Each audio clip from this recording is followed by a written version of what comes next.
Hello there and welcome to CFO Conversations. I'm your host, Paula Kensington, and I have the great pleasure of welcoming back into the studio Joe Gulick. Welcome, Joe. Thank you, nice to be here. So today is a subject that we've talked about on a number of different conversations, but I think it's worth coming back to as it's going to be very relevant for us now and into the future. And it's about how finance is more than just the numbers. Okay, so we know that our happy place is crunching out the numbers and doing our month-end routines and our annual returns. It's very cyclical. But what about actually adding value, and what does that mean? Joe, talk us through some of your stories in your career. Sure.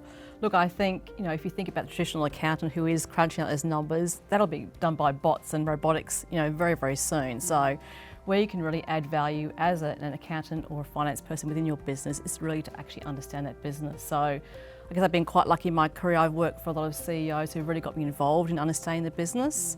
So that then really helps you interpret those numbers. So it's not just a matter of, punching out reconciliations. It is really working out what the numbers are telling you, how you can actually help the business to improve or to make a decision.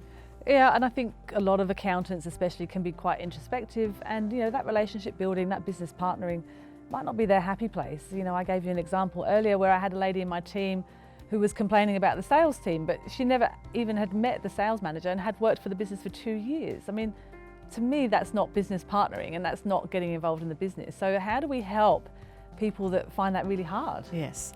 I think one thing to do is not just to produce your month-end results and email them off, but to actually have a conversation with those managers and spend time in the business. So in a couple of companies I've worked for, we've been encouraged to actually go out and spend a day in the actual commercial arm of the business. And that really helps with your understanding, so that when you're reading these numbers, they do make a lot more sense. And I think the other big thing is that relationship building. When you've had a conversation with the salespeople, it becomes a lot easier then to have those review meetings to actually understand those numbers. Yeah, and doesn't it actually make you feel more fulfilled in your job? I think so, yes, absolutely. So I think, when I first got involved in the commercial side of the business, that was like, wow, I don't know anything about this. I'm an accountant, what am I doing here? But I think as you get to know, you become more confident with that, and it makes a much more well-rounded role. And also it's going to help in promotional prospects. I think so too. If there's a pathway to CFO that you're championing for, it's going to help. Yes, I think any CFO will look at the amount of actual numbers that they crunch really, and it becomes very little. It's a lot more about relationship building, negotiating, the interpretation of numbers.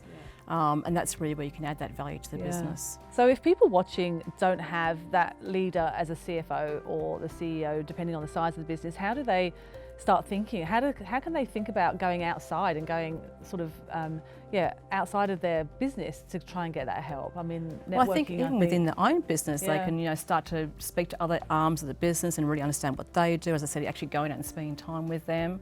And I think it is really important that you are interested in the company that you work for. Yeah. So it might sound obvious, but that's really obvious, doesn't it? But if looking at networking, looking at other people, watching things like this, I think is really incredibly important, because when I was going through my career, well, there wasn't even internet then, but we won't go back that far. But, how do you know what you don't know, and how do you learn? Absolutely right, yeah. So I think that networking piece is a really important. So finding not only other finance networks, but also networks within your own industry, and you actually speak to people, put yourself out of that comfort zone. Yeah, totally. I mean, I think growth is when you get out of your comfort zone. So as accountants, as finance leaders, even as CFOs, make sure that you're looking out instead of looking in, and don't think the obvious is obvious.